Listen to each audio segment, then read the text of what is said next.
Olá, tudo bem? Eu estou aqui novamente. Bem, primeiro eu quero dar um like para você que segue o canal aí, maravilha, muito obrigado, Deus abençoe sua vida. Posterior a isso, eu quero te dizer, né, você que não me conhece ainda, eu sou Jailton, eu sou terapeuta, psicanalista e pastor, né? E tem alguns vídeos aí, né, falando de alguns transtornos, trazendo um esclarecimento, um conhecimento e até para que você possa identificar por meio desses vídeos algo de repente que esteja aí no meio da sua família. Mas esse vídeo aqui, alguns vídeos que irei fazer, ele já é diferente, né? Eles são vídeos criados, tá? Não são fatos reais. Claro, a gente não traz a vida do cliente, né? Não paciente, nós não somos médicos, mas cliente, nós não trazemos a vida, não abrimos o que eles nos passam, as situações que acontecem com eles, isso é guardado, isso é reservado. Mas eu vou trazer um relato fictício com situações reais que acontecem o tempo todo comigo, com você e tantas outras pessoas. Porém, há pessoas que têm traumas, que têm bloqueios, que têm pânicos, síndromes do pânico, crises de ansiedade e entre tantas outras coisas, até doenças psicossomáticas por não identificar alguns problemas. Então vamos começar um conto, tá? Fictício, a qual é real, no mundo real ele é real. Ele é um pouco polêmico, este que eu vou trazer agora, né? Mas são fatos e eles não podem ser negados, tá bom?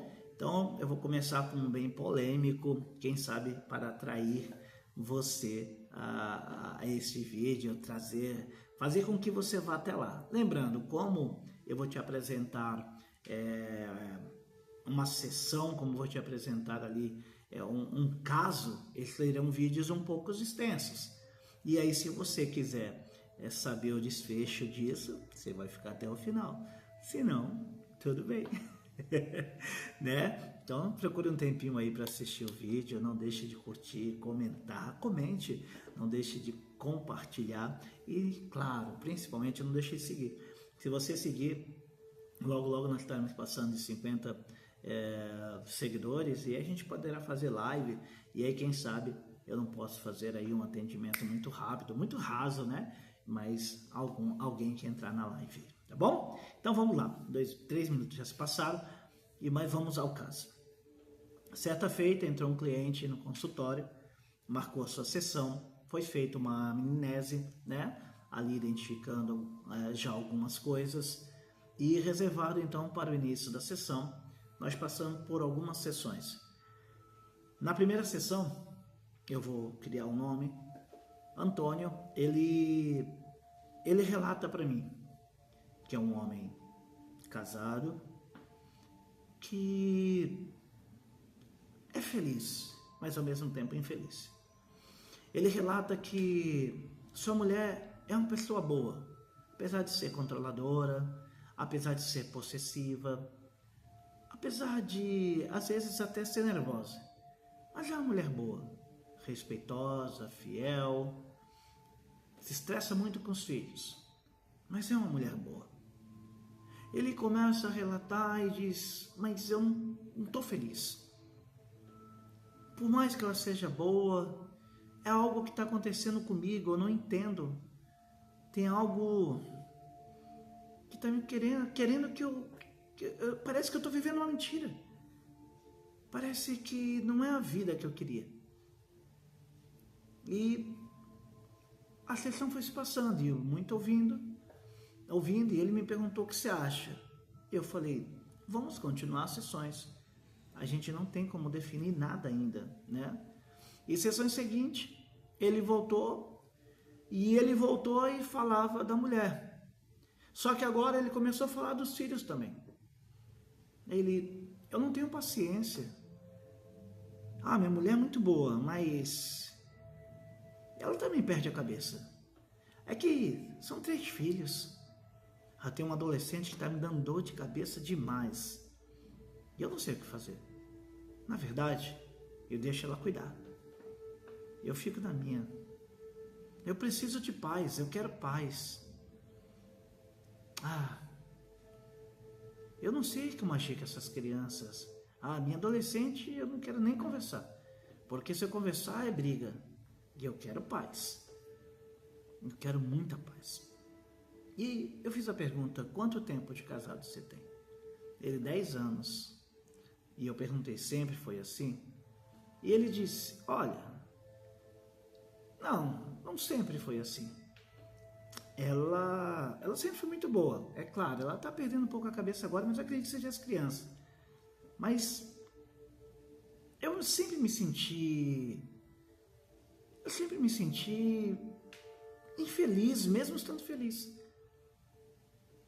Eu não sei se você consegue entender, e eu preciso entender melhor. E ele, é como se eu realizasse tudo, mas não tivesse realizado nada.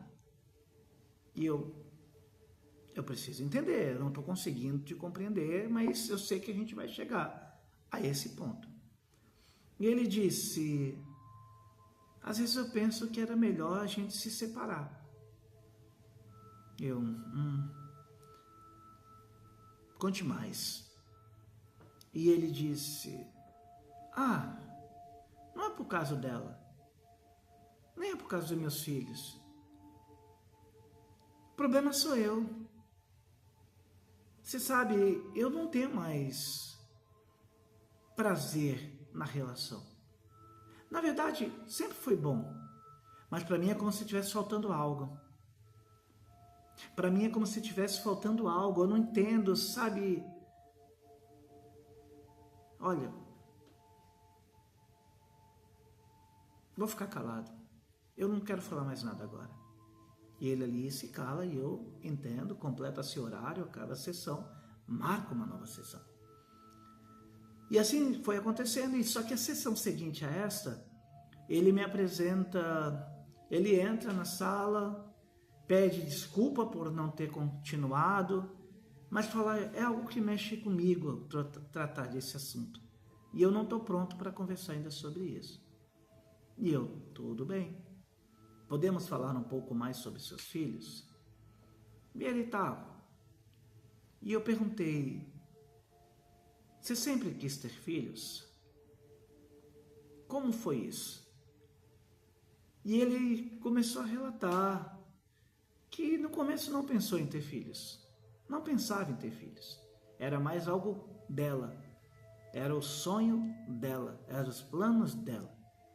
Quando as crianças nasceram, ele ficou muito feliz. Apesar de nunca ter tido muita paciência. Mas cuidou muito bem das crianças.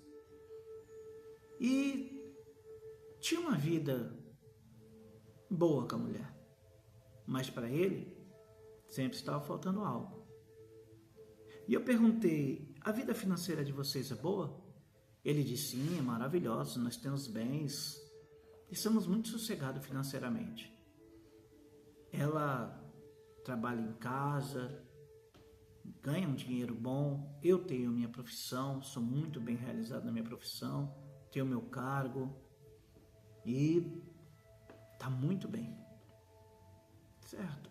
E eu comecei então a entrar na área familiar e perguntei a ele, e sua família?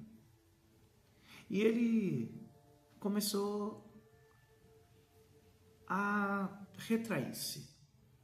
Quando eu troquei no assunto família, ele deu um passo para trás. Aquela respiração funda, as mãos começaram a suar, ele começou a esfregar as mãos e disse, temos que falar sobre eles. E eu falei, é bom falar, mas se você não estiver pronto, a gente não entra nesse assunto. E ele disse, vamos para uma próxima sessão? Aí eu falei, tudo bem, nós temos 2 assuntos já para tratar. O que você deixou de dar continuidade na última sessão e este agora. Uma hora a gente pode tratar disso, mas quando você estiver confortável, tudo bem? E ele disse, tudo bem. Maravilha. Antônio foi para casa, encerrou a sessão e ele não apareceu na sessão seguinte. Mas, posterior a esta, Antônio apareceu. Ao aparecer, Antônio disse assim: eu não sei se eu quero continuar as sessões. E eu disse: por que, Antônio? Ele disse: olha, é complicado. Existem assuntos que eu não queria tocar. Existem assuntos que eu não queria falar. E esses dois assuntos, eles são esses. Mas eu sei que você vai me dizer que eles são essenciais para o meu tratamento. E eu falei: entendo. Você entende que eles são importantes para o tratamento, mas não quer tratá-los. Então, como é que você acha que a gente vai chegar a um denominador comum para responder às suas angústias? E ele disse: verdade. Então, primeiramente, eu quero conversar com você sobre a minha família. Eu falei: ótimo. Ele disse: olha, meus pais eram um casal muito conservador. Mas meu pai traía minha mãe. Eu vi, até com a minha tia, dentro da nossa casa, eu vi. Eu também vi minha mãe trair meu pai. Mas eu não culpei minha mãe, porque ela fez uma vez e ela não sabia. Eu estava em casa, mas ela foi praticamente abusada por um parente, que eu não vou falar quem é.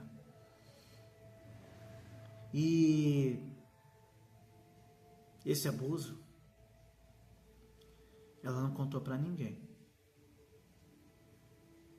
Mas eu falei com ela. E ela me explicou que se contasse, meu pai ia embora, poderia dar morte.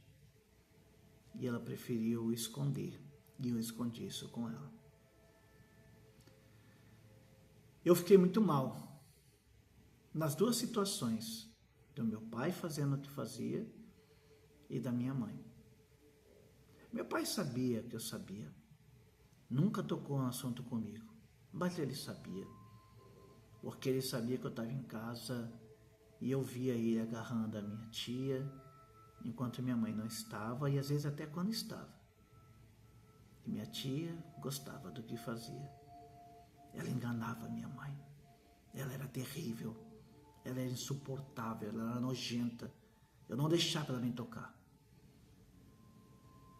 E aí, os anos foram se passando. E tudo que eu queria era sair de lá.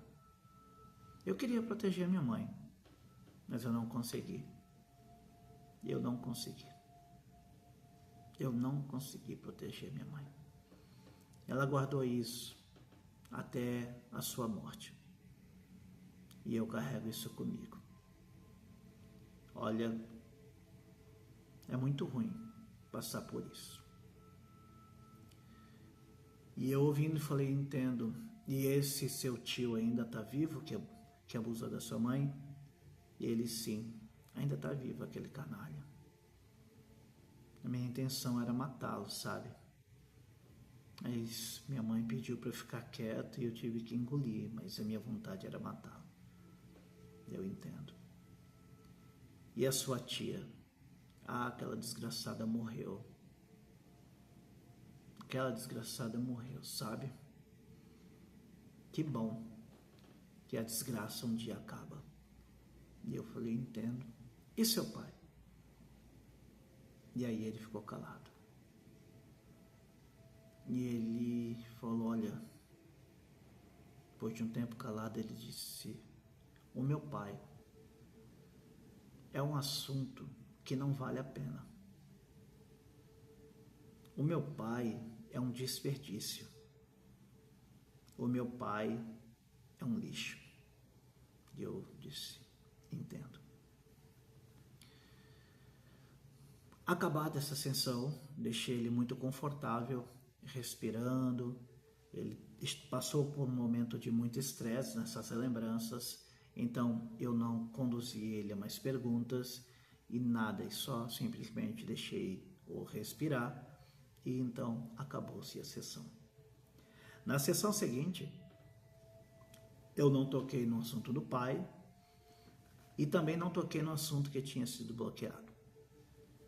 E eu comecei então chamá-lo para uma regressão, uma sessão de regressão, aonde o cliente deita, a gente leva ele a uma redução emocional, né, o que chama de regressão, aonde ele reduz, né, ele sai do seu estado atual, do seu tempo atual e se encontra em algum lugar do passado ou algum lugar onde ele gostaria de estar no presente, que é uma área de conforto, mas nem sempre, para alguns se torna até uma área de guerra, não que ele quisesse ir, mas as suas emoções acabam levando para lá.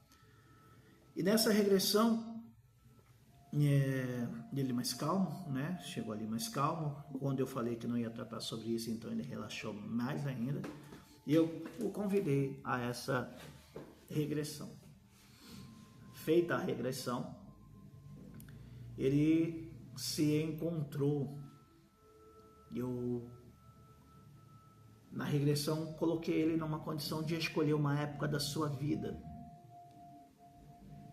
E ele então regrediu justamente ao dia que ele pega a mãe sendo abusada. E ali ele sobre a regressão, ali sobre a hipnose, né? Não a hipnose que você conhece, né? Mas a de regressão de emoções, nada forçado. Ele começa a chorar, se agitar muito e xingar palavrões. E ele vai, e então quando eu vejo que ele estava se excedendo muito, então eu entro e começo a conversar com ele ali e fazer com que ele tire toda a culpa, né? Começo a apresentar, né? E começa a trabalhar isso, ele vai se acalmando, e então eu trago de volta, e ali ele volta, começa a chorar novamente pelas lembranças, tudo, e nós trabalhamos então numa ressignificação, né, daquilo que estava guardado na sua mente, de todo aquele bloqueio, aquele ódio, aquela situação de amargura, e aquilo sai, né, aquilo externa, né, explode, e ele então consegue liberar para si mesmo perdão, porque o ódio do tio já tinha, né, tudo já acontecido ali. Eu estou falando, foi um tio que abusou da mãe, né? Mas ele não disse que tio era, não disse quem era, mas disse que era um tio, assim como a tia se deitou, né? O irmão do pai pegou a mãe, à força, abusando, mas a irmã da mãe tinha prazer no que fazia com o pai. Virou uma bagunça familiar, né? Mas, enfim,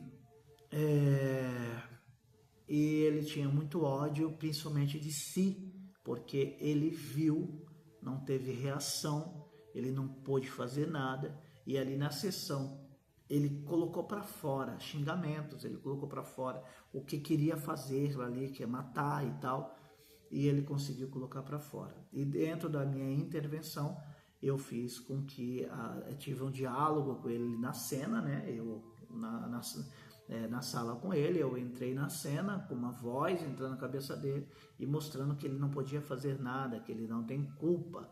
A relação não estava na mãe, nem em relação a ele, a culpa não estava em nenhum dos dois. E o que ele fez era o que poderia ter feito, né? Apresentando a ele até algumas palavras da mãe dele mesmo, dizendo que aquilo poderia se tornar algo trágico. E sendo assim, quando ele retorna, então a gente faz mais um trabalho ali para a ressignificação da mente dele, para que ele tirasse toda a culpa. Maravilha, acabado mais uma sessão. ele volta para a próxima e agora precisamos tratar do pai, a qual ele não quer falar. Quando então ele se depara com a próxima sessão, eu pergunto: você está pronto para falar dos 2 outros assuntos? E ele diz assim: olha, vamos falar do meu pai. Aí ele falou: mas não me leva lá de volta, basta o que eu lembro aqui. E eu falei: tudo bem, vamos como você quiser, né? Porque a decisão sempre vai ser do cliente. Tudo bem. Havia uma necessidade de levá-lo lá para tratar também nessa emoção, nessa coisa que está intrínseca, né? Essa coisa que está travada ali no córtex, né? A coisa que está na memória, a coisa que está enraigada ali. Mas também tem como a gente trabalhar, é um pouco mais duradouro e às vezes há várias sessões também de regressão, como às vezes tem que ter muitas sessões também de diálogo. E vamos embora. E ele começou a falar: o que eu posso fazer? Eu odeio esse cara. Eu tenho ódio dele. Eu já não vejo há muito tempo. E eu nunca disse a ele. Mas ele sabe que eu sei. Ele sabe. E quando ele tenta falar comigo, ele vem querer me cobrar. E eu tenho vontade de dar murro na cara dele. Eu tenho vontade de jogar tudo na cara dele que ele fez. E eu não consigo. Eu não consigo fazer. E eu me sinto fraco por isso. Porque eu acho que quem tinha que morrer era ele, não a minha mãe. Ele tinha que ir embora com aquela desgraçada da minha tia. Ele tinha que morrer. Porque essas pessoas más deveriam morrer. E eu falei: entendo. E aí eu comecei a entrar na mente dele, comecei a entrar no coração dele e comecei a ressignificar que amor e respeito é diferente, que ele não tinha como amar quem fez tanto mal, mas ele deveria respeitar apenas a hierarquia de pai, que todo ser humano erra e não há absolvição de seus erros quando a gente apenas respeita a pessoa. Porque esse trabalho que estava sendo feito, aí eu usei a regressão, você precisa entender é que você precisa se libertar. Porque você está aprisionado no ódio e isso está impedindo a sua vida de seguir em frente. Você dá um passo para frente, mas você está sempre ligado no passado. Você não consegue ser feliz. Você não consegue se entregar por completo. Você não consegue viver a vida de uma forma plena, porque dentro de você tem muitas travas, muitos bloqueios, que só você consegue resolver. E ali Antônio chora, apresenta sua dor e ele fala: eu preciso de ajuda, porque eu não vou conseguir fazer isso. E eu disse a ele: não é fácil, é um dia após o outro, existem exercícios que a gente vai aplicar, e se assim você quiser trabalhar isso em você, e lembrando a você, não é para ele não merece o perdão, ninguém merece o perdão, né? E aí ele veio falar algo muito interessante, que é: você como pastor, você ia perdoá-lo.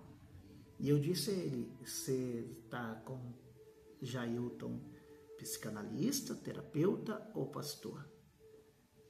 A gente está em qual área? Psicanalista. Falei: se você quer um psicanalista cristão, na área cristã, você tem que estar pronto para receber algumas coisas. E aí, se quer saber a minha resposta como pastor, eu te darei uma, mas não te tratarei como um pastor. Sim, eu perdoaria, porque Jesus também nos perdoa. Só que tem uma diferença do perdoar.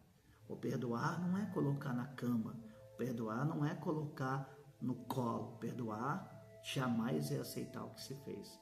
O perdoar é liberar para ti mesmo uma libertação de um aprisionamento que o ódio nos traz. E ele então respirou fundo e disse: me ajuda, porque eu preciso.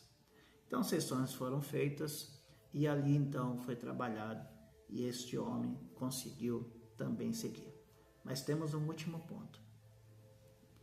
E então sessões se passam e chegou o dia de falar desse assunto. E ele disse: estou pronto. E ao dizer, ele decreta que toda vez que se deita com a esposa, ele volta a um tempo atrás. Um tempo atrás, quando o próprio tio que estrupou a mãe abusou dele também.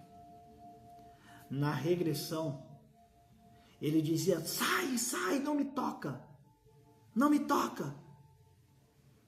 Eu anotei isso. Eu já tinha identificado. E ele disse que esse tio colocou sua genitália em seu ânus, forçou, machucou, não conseguiu consumar, mas o obrigou também. Só que tem um problema, ele disse. Quando ele estava fazendo em mim, eu vi ele fazendo na minha mãe. E eu sentia um certo prazer. Eu dizia não, mas eu queria. Eu queria aquilo. E eu sentia ao mesmo tempo raiva, nojo, mas eu sentia algo. Eu tinha 12 anos de idade. E eu não entendi aquilo. E eu fiquei pensando que eu queria mais. Mas eu não contei para ninguém também. Ele me ameaçou minha mãe, ameaçou meu pai, ameaçou a destruir tudo. Mas nunca mais me tocou.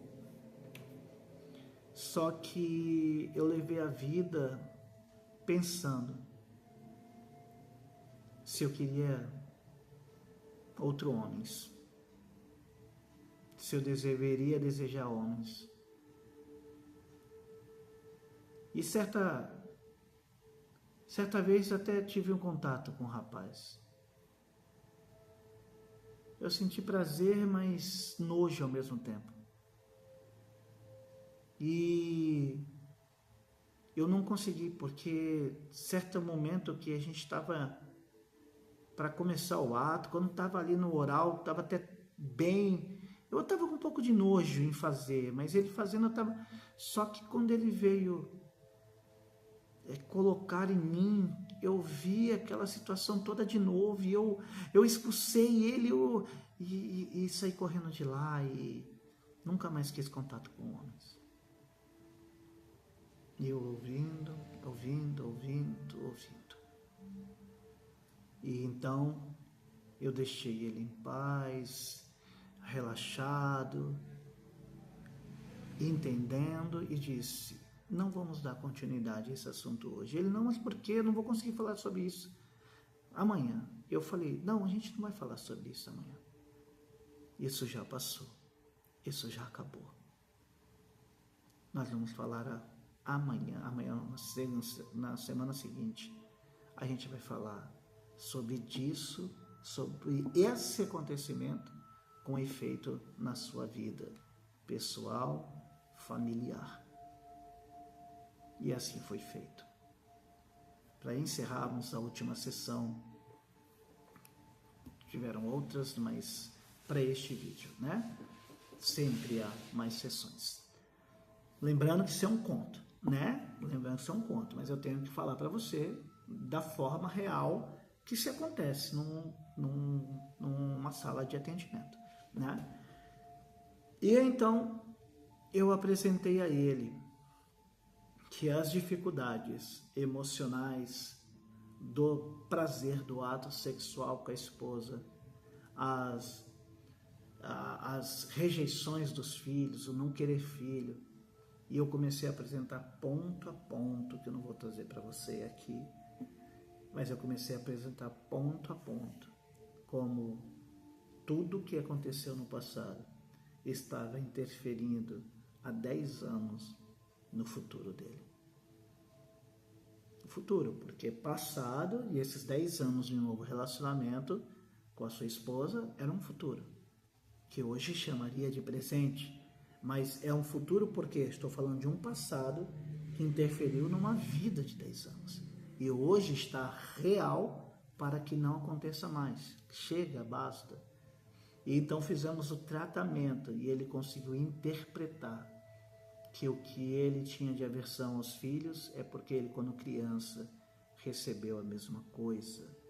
Que é o ato sexual que ele tinha prazer, mas ao mesmo tempo não estava bom, é porque para ele aquilo virou uma coisa ruim.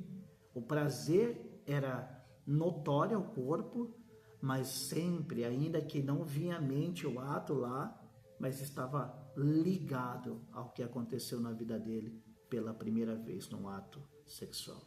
Prazer e culpa. E conseguimos trabalhar isso, salvando esse casamento e salvando este homem, que tinha muita crise de ansiedade, tinha transtornos emocionais e o desejo de sair pelo mundo tentando respostas. Bem, este é um resumão de sessões terapêuticas, né? E um problema.